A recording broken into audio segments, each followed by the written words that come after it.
اعوذ باللہ من الشیطان الرجیم بسم اللہ الرحمن الرحیم الحمد للہ والصلاة علی اہلہ اما بعد۔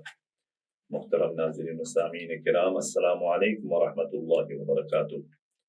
جناب سیدہ زہرا سلام اللہ علیہا کی نورانی دعاؤں میں سے دعا کی تشریح کے سلسلے میں ہماری گفتگو جاری ہے۔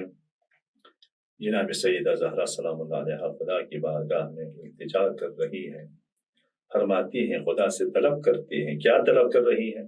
یہ ہمارے لیے درس ہے۔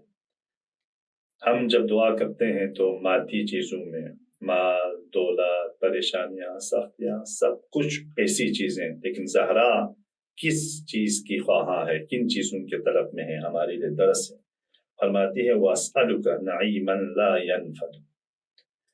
زہرا نعمت دائمی کے طلب میں ہے، ایسی نعمت کے خواہاں ہے جو ختم نہ ہونے والی نعمت ہو، ایسی نعمت کے طلب میں ہے، یعنی وہ نعمت جو زود گزر نہ ہو، جلدی ختم ہونے والی نعمت نہ ہو، دائمی نعمت، ابدی نعمت کے خواہاں ہے۔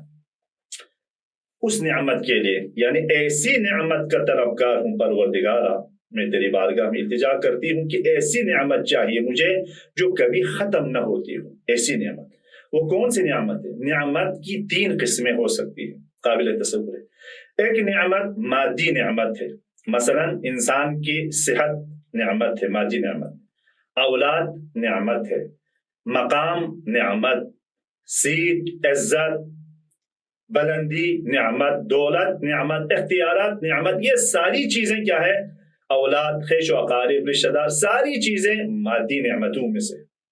لیکن کچھ نعمتیں معنوی نعمت ہے، جیسے علم معنوی نعمتوں میں سے، تقوی اور پرہیزگاری معنوی نعمتوں میں سے، راز و نیاز پروردگار اگر کوئی خدا نے کسی کو توفیق دی ہے، مثلا یہ کیا ہے؟ معنوی نعمتوں میں سے ہے۔ حج ہو، زیارات ہو، مثال کے طور پر عبادات ساری، تلاوت قرآن، یہ ساری معنوی نعمتیں ہیں، خدا کی طرف سے لطف ہے۔ لیکن ان نعمتوں سے بڑھ کر، ان دو نعمتوں سے بڑھ کر ایک اور عظیم نعمت ہے جس کے خواہاں ہے زہرا مرضیہ۔ اس نعمت کی بلندی کی حد نہیں ہے۔ وہ کیا ہے؟ ان تمام نعمتوں سے بالاتر نعمت کیا ہے؟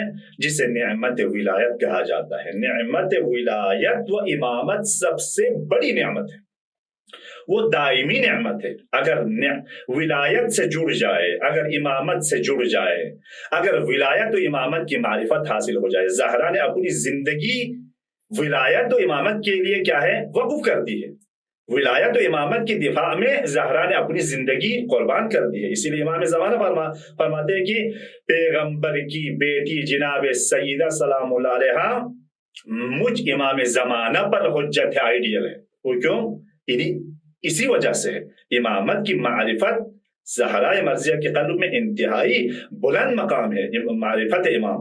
لہٰذا یہ نعمت سب سے بڑی نعمت ہے۔ قرآن میں متعدد مقامات کا ذکر ہوا، میں ایک دو نکات کی طرف اشارہ کرتا ہوں۔ ثم لتسألن یومئذ عن النعیم، سورہ تکاثر میں آیت نمبر 8۔ روز قیامت نعمت کے بارے میں سوال کیا جائے گا، یعنی بے تحقیق سوال کیا جائے گا، حتماً بلا شک بلا ریب انسانوں سے کیا ہے؟ نعمت کے بارے میں سوال کیا جائے گا۔ بعض نے کہا کہ اس نعمت سے مراد کیا ہے؟ روٹی، کپڑا، مکان ہے۔ امام جعفر صادق نے کہا نہیں، خدا کریم ہے، کریم کوئی نعمت دینے کے بعد جتاتا نہیں ہے۔ کتنی روٹی تم نے کھائی اور مثلا کتنے لباس تم نے پہنے، کیا خرچ کیا، یہ کریم کا کام نہیں ہے، بلکہ اس نعمت سے مراد ہماری ولایت کے بارے میں سوال کریں گے، ہم ائمہ اطہار کی ولایت کے بارے میں سوال کریں گے۔ تو یہ سب سے بڑی اور عظیم نعمت ہے۔ اور اس کے بعد ایک اور آیت سورہ نحل میں آیت نمبر 83 میں ارشاد ہوتا ہے کہ یعرفون نعمت اللہ ثم ینکرونہا، انہوں نے ہماری نعمات کو پہچاننے کے بعد انکار کیا یا انکار کر دیا۔ وہ کون سی نعمت ہے؟ معصوم سے سوال کیا گیا تو غدیر خم کے مقام ہے، وہاں پر علی ابن ابی طالب کی امامت و ولایت کا اعلان کیا، پیغمبر نے سب کے سامنے دکھایا اور بیان کیا۔ اس کے بعد لوگوں نے کیا کیا؟ نعمت کی معرفت حاصل کرنے کے بعد بھلا دیا۔ بس معلوم ہوا یہ نعمت ہے، ولایت کیا ہے؟ ولایت و امامت ہے۔ اور آئے کیا ہے؟ سورہ مائدہ میں بھی ارشاد ہوتا الیوم اکملت لکم دینکم واتممت علیکم نعمتی ورضیت لکم اسلام مدینہ پس معلوم ہے سب سے بڑی نعمت ولایت و امامت ہے. اگر اس سے وابستہ رہو گے، کیوں؟ چونکہ انسان کو جو ہے سیدھا راستہ دکھانا، راہ مستقیم پر گامزن رکھنے کا کام امامت و ولایت کی ہے. لہٰذا جو بھی امامت و ولایت سے جڑ جائے، متصل ہو جائے، وہ کبھی گمراہ نہیں ہوں گے. لہٰذا جب غدیر خم میں ولایت علی کا اعلان ہوتا ہے تو ساتھ ہی اعلان کے بعد دین بھی کامل اور نعمت بھی تمام ہو جاتی ہے. بارگاہ الہی میں دعا کرتا ہوں ہمیں صحیح معنی میں اس نعمت کی معرفت کو سمجھ کر اس نعمت کے ساتھ جڑ جانے کے خدا ہمیں توفیق عنایت فرمائے. والسلام علیکم ورحمۃ اللہ وبرکاتہ.